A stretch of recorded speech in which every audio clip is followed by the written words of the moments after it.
Okay, hey, what's up? In today's lesson, we're gonna break down a quatrain by Drake from the song Pound Cake. Here are the lyrics. I hear you talking, say it twice so I know you meant it. Fuck it, I don't even tint it, they should know's in it. I'm authentic, real name, no gimmicks, no game, no scrimmage. I ain't playing with you niggas at all. That's the rhyme diagram, and as always, let me explain.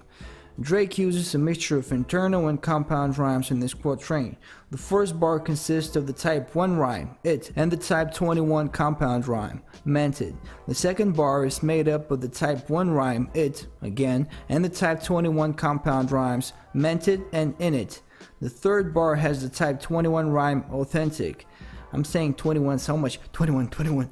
The type 4 rhyme, name, and the type 41 compound rhyme, no gimmicks.